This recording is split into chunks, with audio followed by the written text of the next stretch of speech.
All right, so we're back here on our home page. Where you're going to find the content is under this tab that says Weekly Modules. When you click on it, you will see a folder. And right now there's only one showing up, but as each week continues, there'll be a new folder. Note that it tells you in green, it gives you an overview of the content that we're covering, and then in the purple is what you need to do that week. So you need to pay careful attention to the due dates. The reading, all of this matches what's on the syllabus. So you just follow along with this. To access it, you just click to open the module. And I want to just go through with you what some of these icons mean over here. When you see this with the speech bubble, it is a blog that you're going to be participating in. When you see this with an earth, it is a video. When you see this with the lined paper, it is a document. In this case, it's a PowerPoint. I think those are all that I have on here. So you'll notice the first thing is an introduction blog.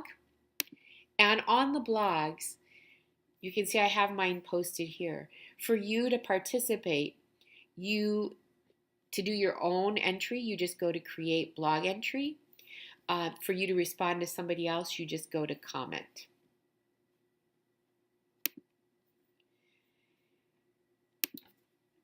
To access the module, you will get something like this, and it's going to ask you to click finish when you're done. And the modules are done using a program called SoftChalk that allows me to build in activities as well. So there are two ways you can navigate through this. One is to just click on the page, and you'll see in here that there'll be videos. I try to keep them, each video, to under 10 minutes. Some of them are much shorter than that, because that's a good amount of time to focus. And then there will be things like this self-check of activities that allow you to just check your understanding of what you just heard. Now, you're going to see that there will show up a score.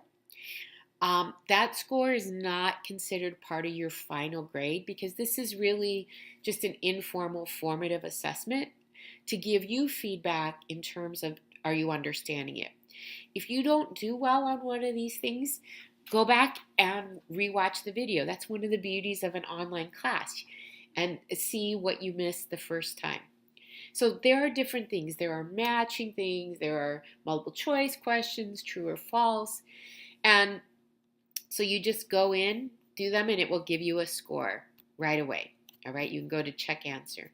When you're done with the page, and make sure you scroll down, you can go to the next page by just simply clicking on that. Or up here, so let me move this down so you can see it better. Up here, you can also navigate through the pages. So in this one, this is an actual study, research study that I want you to read. And then you'll get into this one. On this page, you'll see there are a couple of videos.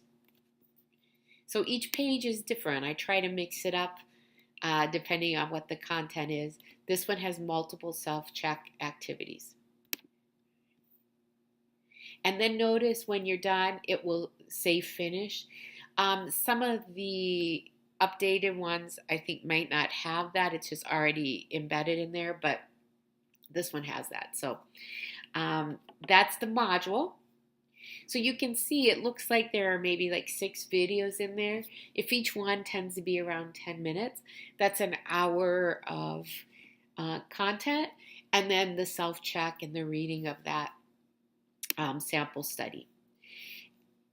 Along with the module, here are my slides. If you like to print those out and have those as a reference, or print them out and take notes as you're watching the video, thinking about how you learn, right?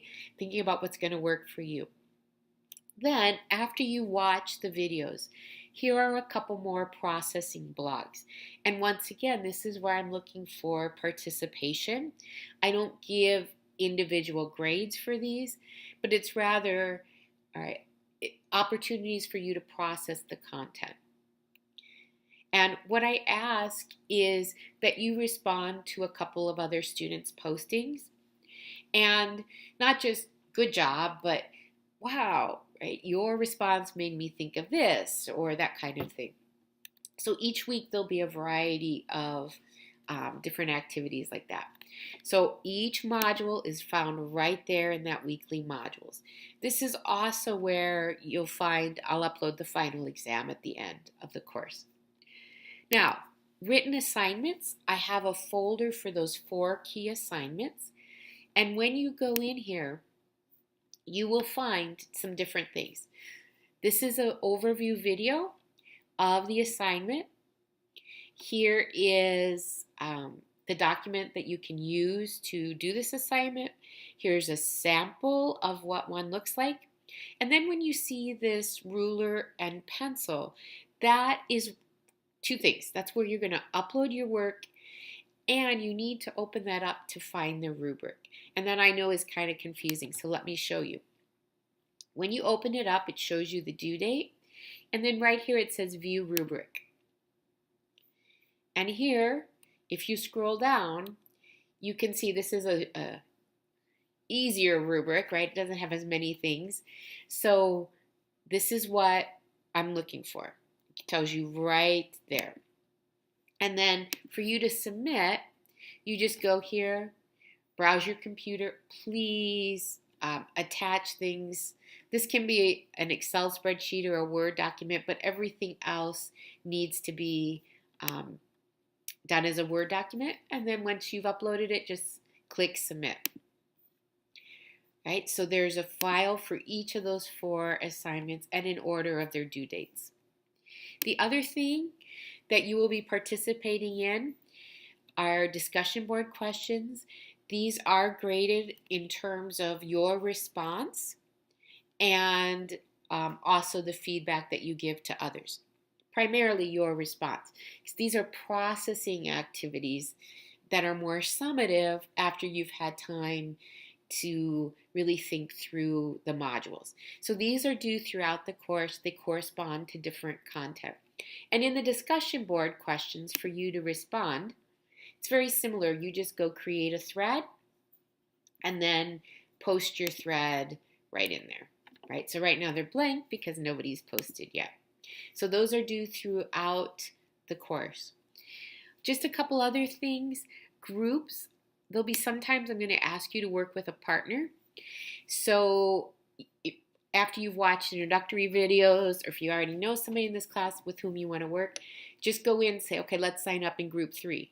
And each of you go in and sign up. And that way you'll have your own group space to work. You can email each other. You have a whiteboard space. You can set up your own blog to communicate.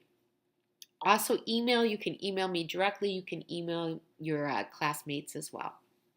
So that's an overview. I hope it helps you make sense of our Blackboard site.